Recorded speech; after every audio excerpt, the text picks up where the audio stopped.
What's going on, people? Georgio Savvides here, founder of the Hip Hop Orchestra, as well as the host of the Hip Hop Orchestra Presents podcast. And I got a really exciting announcement to finally make with everyone, is that we have our very first official sponsor for the podcast. Now, they are an amazing company called Eldon's Vault, who are extremely dedicated in bringing you the very best in officially licensed merchandise from pop culture. And when I mean the very best, I mean the very best. They provide things like keyrings, caps, t-shirts, to Funko Pops, to statues from all over, such as DC, Marvel, Disney, The Mandalorian, Harry Potter, music artists from all over the place, and they are ridiculously good. I've got a couple of things to show you on offer at the moment. This trust with their stuff is amazing. So, t-shirts, like I mentioned, like the one I'm wearing right now. It's got Rocky right here, which I absolutely love. Or, like I said, also got Funko Pops as well, 3.75 inches and 10 inches. I've got a couple of 10 inches right here for you. I've got Post Malone right here, and I've also got Biggie right here, who I absolutely love. These are so sick. Eldon's Vault, trust me, they are amazing. Now, I'm going to leave the link below in the video right here, and also in the description below as well in all future videos from the podcast. But trust me, Eldon's Vault are amazing. Website is www.eldonsvault.co.uk. Get in touch with them now and start buying ASAP. But also, before I forget as well, I just want to say the biggest thank you to Eldon's Vault for sponsoring the podcast. It means the absolute world to me. Thank you. And trust me, get in touch with them right now. And I hope you enjoyed today's episode. And peace.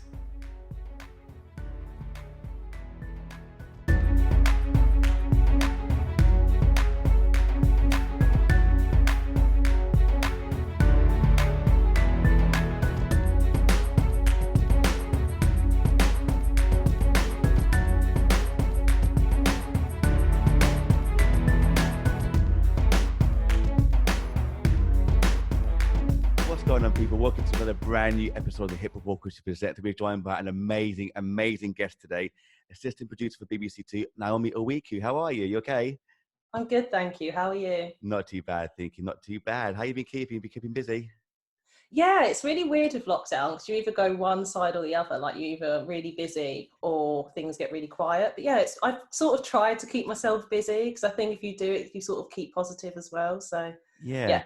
Quite busy. Good. I wanted to ask actually how lockdown has been for you. Were you still able to go to work, or were you working from home, or how did it work in your position? So luckily I've been working from home. 'Cause as an assistant producer, you do a lot of scripting, a lot of research, and obviously getting all the text and everything for the show. So it's been quite easy to sort of work from home, luckily.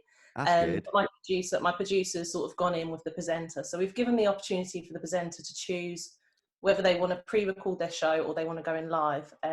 Obviously, where I work with Trevor, he's been doing it live, and then Cerys Matthew has been pre-recording her stuff. So it's been a good sort of mix. Good. Like, was it quite a big transition going from, say, the studio area to home, or was it easy, like you said? It's been a big change. Like, I miss just being in the studio and miss being around people, and obviously miss like the live sort of studio aspect of things. So it's annoying, but at the same time, there's a lot of people that don't have jobs at the moment, so I can't really complain. Yeah, it's so true. I was talking to a few friends of mine who are working from home now as well, and they either love it or they hate it. So lucky like you've been okay, that you've been finding everything okay. So I thank God for that. And it's so true about everyone, like, he's like still got jobs to go to as well. That's the main thing as well. Exactly. But huge congratulations as well on the Radio Academies 30 under 30 class of 2020. Thank you. I couldn't believe it. I remember waking up and I had like loads of phone calls and texts because I was the first one to get announced, and I was just like, I thought I was still dreaming. I couldn't believe it. That's amazing. No, it's my pleasure. That's amazing. Because I know a couple of other people actually. Keep It After Taboo was part of it, and I know you know Keely Golding too, don't you? She's lovely. Like, the work that she does and has done is incredible. Like, she's someone that a lot of people inspire to sort of be. She's just so hardworking. So she definitely deserves 30 under 30 this year. Yeah, because I released an episode actually this week actually of us two together, or it used to be a while ago when it gets released. But I know that the work that she does is incredible, just like you. And so, congratulations again for such an amazing achievement. Thank you. How does it work actually? Do you apply to win the award, or do people like put you forward for it? How's it work? So people can put you forward for it, so your company can, or anyone you've worked with, but they sort of encouraged more people to self-nominate themselves this year. And so there were a lot of self-nominations, but yeah, Something Else, the company I work for, because obviously we produce shows for Radio 2, yeah, they nominated me, so it was really Oh, nice. amazing. Congratulations. Must be so happy. Yeah. But before we get into your current position actually as assistant producer at BBC Radio 2 and with Trevor Nelson as well and Cerys Matthews, how did it all start for you? Where did it begin for you in your journey to get to where you are today?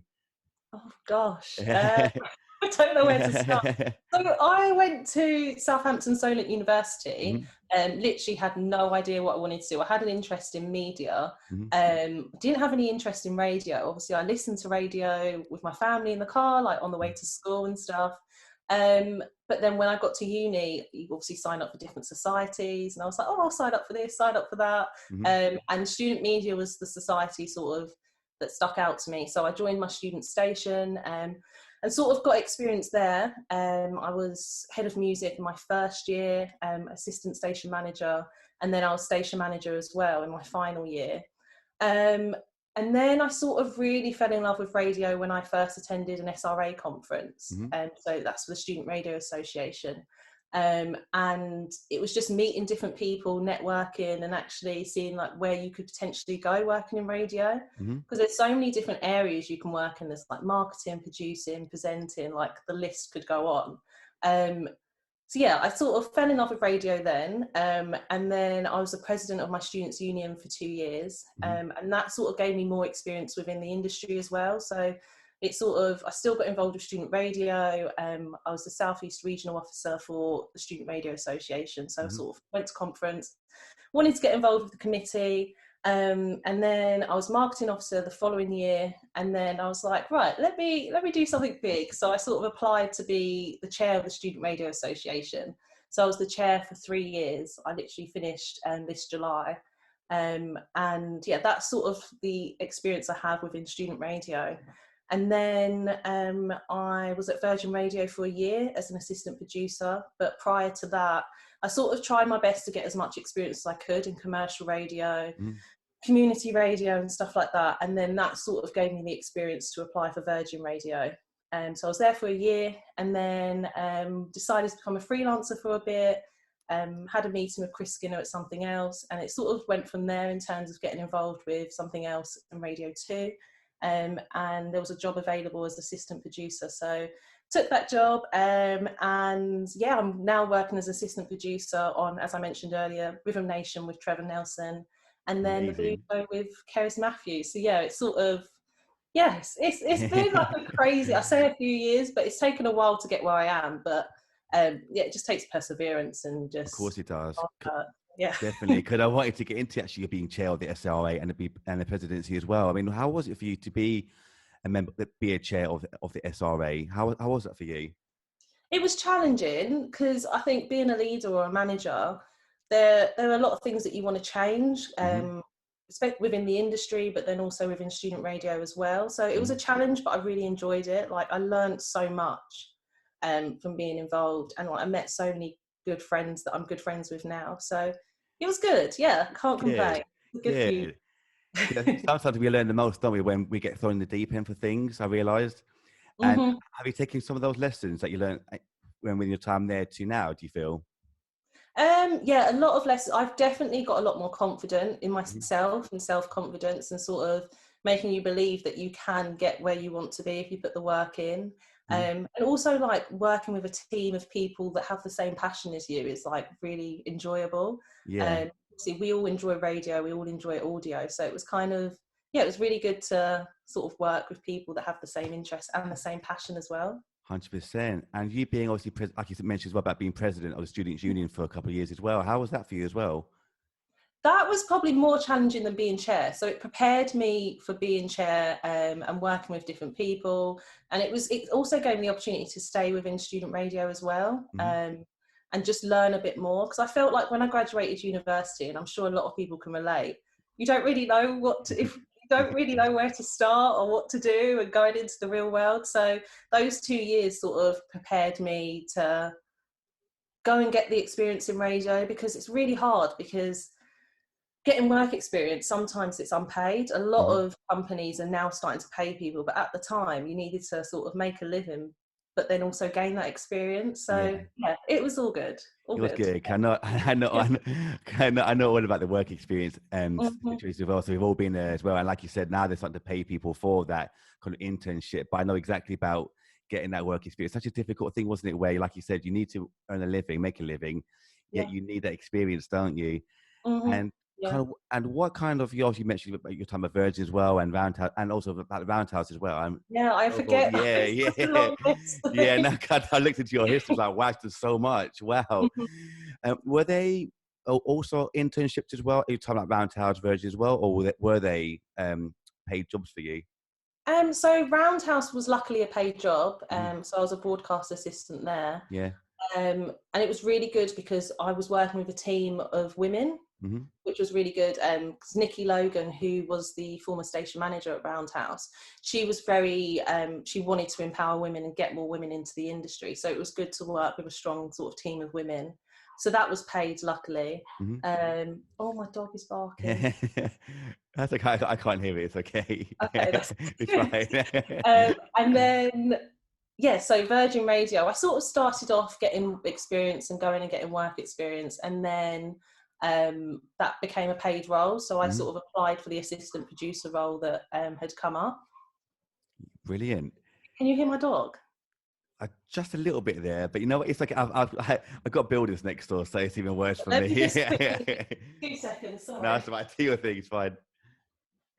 What's the problem with working from home? I'm sure you can edit it out, but it's I will, of course, I will. Don't worry about it. It's fine. I cut that bit out. It's cool. I just heard you sprinting around everywhere. Oh, it's like, But yeah, you said you were working away from Virgin as well. So you the job you're working at Virgin. Yeah, so Virgin Radio, I sort of started off in terms of spending the summer there and getting work experience, and just sort of learning about the station and commercial radio, because I never really sort of had experience in commercial radio prior to that. And then I applied for the assistant producer role at Virgin Radio, and then luckily got it. So yeah. Amazing. How was your time there? Was it good? I really enjoyed it. Like, it was good working with different presenters, and at the time, Chris Evans had sort of started on the station, so there was a massive buzz, and there were people from Radio 2 that actually came over to Virgin. So yeah, it was really good. It was a really good sort of experience. That's amazing. Did you get the chance to talk to people like Chris Evans in your time there?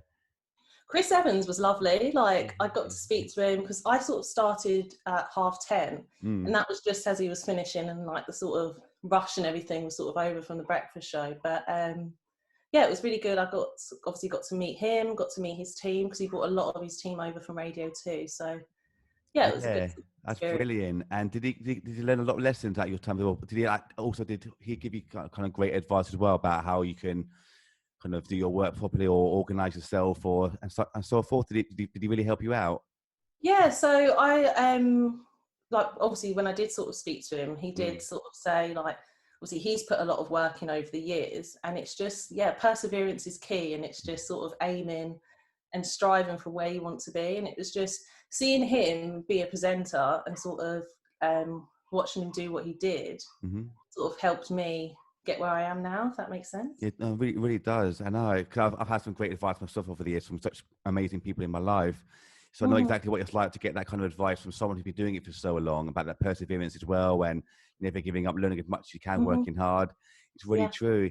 And I saw also that you went traveling as well for a little while as well. Yes. Yeah. So I travelled, that was when I finished my role as president, and just wanted to get some sort of life experience and go and see the world a bit, which I'm glad I did, because obviously everything that's going on at the moment, people can't travel. So I'm glad I can sort of say that I spent that time. So I spent a few months in like Southeast Asia, and went to Thailand and Bali.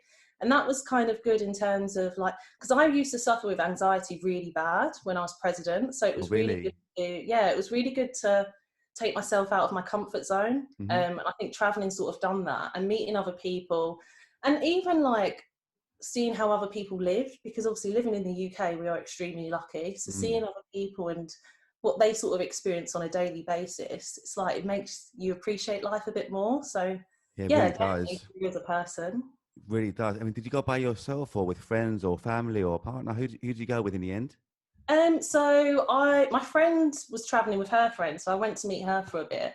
They obviously went to Thailand and traveled around as well, but I booked a trip with STA Travel. Mm-hmm. And so I sort of went on my own, met friends there, and then went and traveled with a group of people I didn't know. So it was really good because I'm friends with some of the people now. So yeah. Yeah, that's amazing. And did you focus on Southeast Asia or did you go outside of there as well?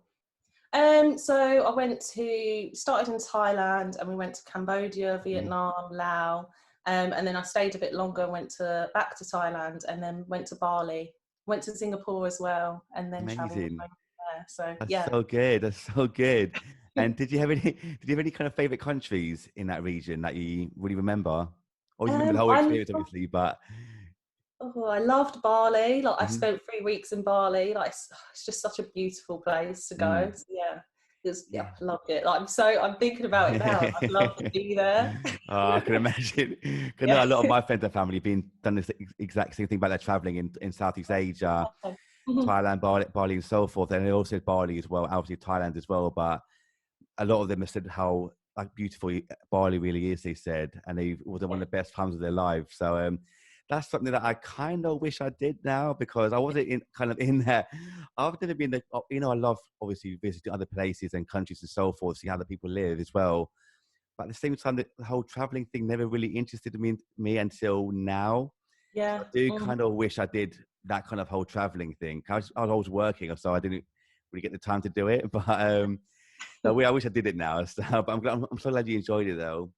Hopefully you can go like when things calm down, because I think there's so many people that are probably like there's places that they want to go, Mm, and it makes you want to go even more when you can't. So yeah, hopefully when things calm down, it's so you'll be true. able to. And I was going to ask actually if it kind of helped guide you in your career so far, because you said you suffered with anxiety during your presidency, and and did that help you overcome that anxiety as well when you travelled? Do you feel? Um, Hopefully my dog's not too loud. It's, She it's okay? fine. It's fine. It's fine. I It's think I'm okay. just worried. It's Um, fine. so yeah, it helped me overcome my anxiety because I thought when I came back to England, I was like, right, I want to be a producer. I want to be an assistant producer. And I kind of like pushed myself Hmm. to get where I am. So I sort of came back and I was like, right, I'm going to keep applying for different roles. I'm going Hmm. to keep doing like different things. So I sort of, yeah, I think going traveling, you learn and you sort of grow to be able to get where you are. Hmm. Yeah, so true, so true. That must be, and obviously it was an amazing experience for you. So congratulations on that as well. Wish I did that when I was younger, but congratulations for doing it. Thank you. It's okay. And let's go into your current role as assistant producer. So you said you Mhm. work on with the Nation with Trevor Nelson, also the Blue Show with Cerys Matthews. How long have Yeah. you been at each position? How long have you been at People's Radio 2 now? So I started at Something Else, Mm-hmm. and we produce shows for like Radio 2, Six Music, Radio 1. So I started in January. So Mm-hmm. it wasn't actually that long ago. So I started in January, and then we got locked down in March. So I was only really in the studio for like 2 months. So yeah, I started both shows, yeah, January. And Oh then wow. from March onwards, I sort of did everything from home. Mm. But yeah, it was What? good. I had the experience for those 2 months and met Cerys Matthews and Trevor Yeah. Nelson as well. So Amazing. How are they to work with? Must be an amazing experience to work with him. they're so like lovely. They're so down to earth. Like I can call Trevor up and we'll sit and have a conversation for ages. And the thing is, like every phone call I have with him, I learn something new. Like he'll Mm. talk about his experience in radio, how he's got where he is now. Because for the Radio Academy, we did Black History Month inspirations, and a Mhm. lot of people mentioned that Trevor Nelson was their inspiration growing up. Because back in the 90s, you didn't have that many Black men that were radio presenters. So Mm.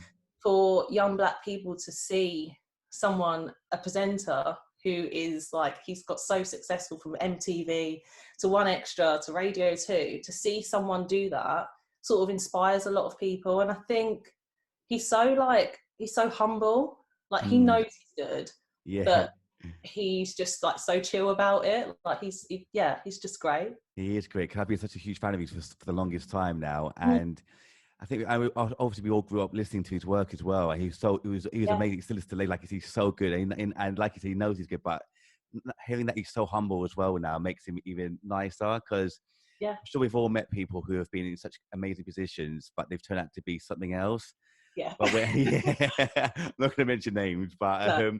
but I know that that you get the chance to work with him. You could call him any time now and just talk to him. Must be such a surreal feeling for you as well at the same time. It's mad because at SRA conference last year in April, I interviewed him and Helen Thomas, who's head of Radio 2. And if you had said to me then, I'd be working with Trevor Nelson and you'd have his phone number and you could call him any time, I would have literally laughed in your face. Because I interviewed them and we did like a session at SRA Con, and literally less than a year later, I'm working on his show. That's amazing. That really is insane. I mean, what are the kind of roles, you mentioned this briefly earlier, and what are the kind of roles involved in being an assistant producer? So it can vary.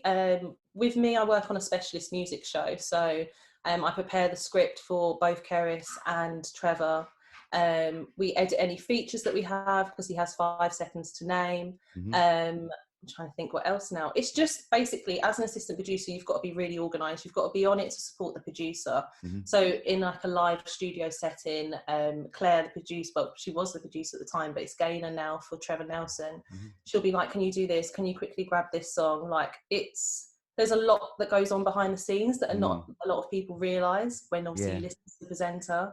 So it's being organised, preparing everything, scripting, just making sure that when Trevor or Cerys come in, they feel comfortable and they feel like they can go on air with no problems, and you need to ensure that they're put at ease. So they literally come in, he's got his headphones ready, levels are okay, just he comes in and we need to make sure he's comfortable to be on air. Oh, I can imagine how stressful it must be, because like you said, people don't see what goes on behind the scenes, do they? No, they don't. And that's a big reason why I wanted to start the podcast to talk to really amazing people like yourself, because obviously we know what goes on behind the scenes, but people don't know about it. People think it's really easy to just turn up or perform and just go home, but they really don't know what goes on behind the scenes. And it really is such a stressful thing, isn't it? Especially for someone like you who's got to do 1,000,001 thing for live radio and for such big shows as well. Yeah, like you're put under pressure, and I think things that I've done in the past in terms of experience has helped me deal with being put under pressure, because you're thrown so many different things and you need to like ensure that you do it correctly without messing up, because it is quick, it's fast paced. But yeah, you don't realise what happens behind the scenes. Like when I talk to my mum about it, she just thinks the presenter goes on air and just does his thing or her thing, but there's so much that goes on behind the scenes, like you mentioned. Yeah. And that's why I really admire people like yourself, because to work under such immense pressure and keep it running really smoothly is an amazing skill to have, I feel. And you answered my next question, actually, because I wanted to ask, actually, if your previous roles really helped you for your current role right now. Yeah, definitely. Because, it's a stressful situation. And I think, and I've given a lot of my friends this advice as well, just try and stay calm, but then don't put too much pressure on yourself, because we're all human. Like if you make a mistake, it's a mistake, but it's not the end of the world. Like it's fine, it's okay. Like we're human, we can sort of make mistakes. And I always say that to my friends, because I think when you're working for such a big station, you put a lot of pressure on yourself. And it's like, my producer's lovely. Like I've got Dom, who produces Cerys Matthew, and Gaynor that I mentioned that produces Trevor. Like they're so supportive. And it's good that you can sort of go to them and ask questions as well, and just because at the same time, obviously being an assistant producer, you're still learning to gain those skills to become a producer. So I'm always asking questions. I'm always like, oh, can I be involved with this? Can I be involved with that? It's just make sure you're curious and just keep asking. Don't be afraid to ask a question, even if it's the smallest question. Just ask it. Like it's not the end of the world.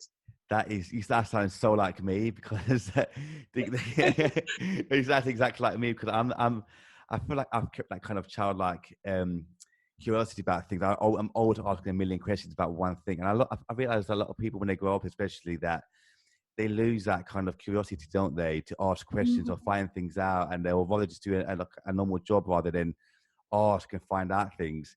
Yeah, so that advice there is amazing. That's something I also tell people as well about keep their curiosity, ask Yeah. questions. Mm-hmm. Doesn't matter how small it is, like you said, or how silly it might sound, just ask questions. Mm-hmm. And Yeah. and it must be, I mean, you must have an amazing team there as well at BBC Radio 2. Yeah, they're great. Like the thing is, because obviously I mentioned I work for Something Else and we do stuff for Radio 2. There's always opportunity to grow, because I think a lot of people stay in their positions for a long while, but there's room to sort of develop yourself and sort of strive and challenge yourself for different things, which is really good and which is what you need in a sort of working environment. So that's what I really enjoy as well.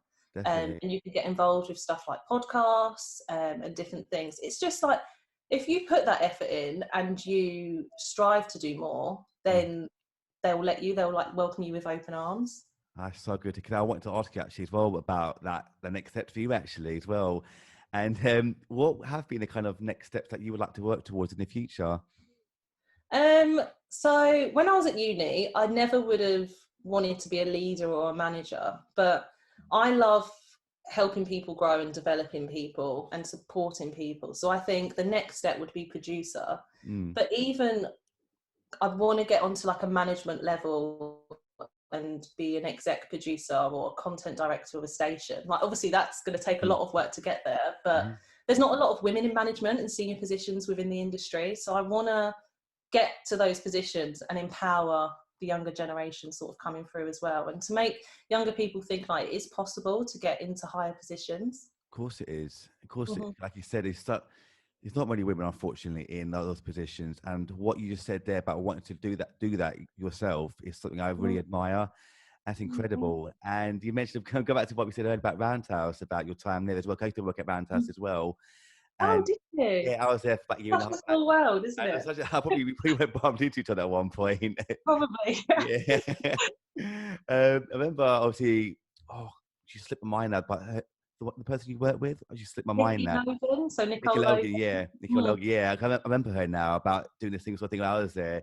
And Yeah. did she really inspire you as well about doing that, about kind of taking your goals to that next level as well? Yeah, I just love like the sort of vibe she has. She's just confident, and when you start a new role, you're so nervous and it's like, oh my God, I'm really scared I'm going to get things wrong. But she made the process and started as a broadcast assistant like the easiest thing in the world. And she won 30 under 30 previously. Oh, wow. Been doing incredible things, empowering young Black women to sort of strive for positions in radio and in the media as well. So she's a great leader. That's amazing. That is so good to hear, yeah. And what have been kind of some of the best pieces of advice that you got in your journey so far from everywhere you worked? Be nice to everyone. Can't The agree more. industry is so small. If you piss someone off in a few years' time, you might be working with them. That So is so always, true. like, I'm not a horrible person. Like, I'm not horrible to people, but like I've always been told, just like even if someone's nasty to you, just breathe in, be calm, smile it off, and it's fine, because like you will end up working with potentially that person could be your manager, because I've seen people in student radio and obviously the radio industry that aren't very nice, but they know not to be nice and you don't want to work with them. So yeah, that's definitely one bit of advice. Like we said earlier, always be curious, always ask questions, even like, because if you don't ask that question and you're working and something goes wrong, you're going to regret not asking that question. I'd also say be patient, because now more than ever, there's hardly any jobs in the industry, but keep working and keep persevering. Like I've got a friend who is striving to be a presenter, and he will take anything that's given to him. Like he'll keep doing things and make sure he's out there and his name's out there and his face is out there, because if you're doing all these things and helping other people, when a job does come up, they're going to be like, oh, that person helped me. They're great at what they do. We need to employ them. Because it is hard to get into the industry. It took me years. Like, you've just got to keep learning, keep getting that experience. But at the same time, I'd say know your worth, because I did a lot of work experience placements that were unpaid. But at the time, I just kept asking questions. I wanted to get involved. I wanted to learn new things.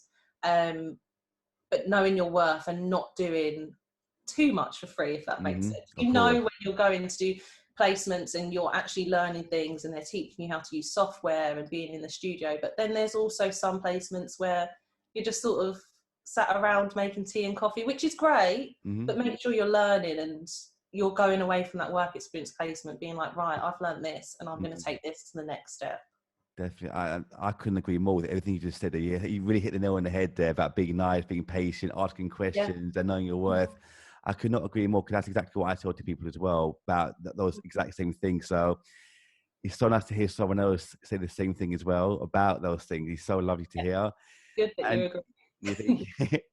And do you feel, about adding on from that, about knowing your worth, do you feel like you've kind of got, obviously you're such a lovely person, do you feel like you've kind of toughened up as well in terms of kind of taking on roles that you feel are more suited to your value? Do you feel, instead of like doing free things all the time? You have to have like very thick skin to be in this industry, because there's been so many jobs that I've applied for that I haven't got, and it does sort of like, at first you take it to heart, but then I think you just need to keep going. It's hard. It's tough for your mental health to keep getting those job rejections, because you're like, when am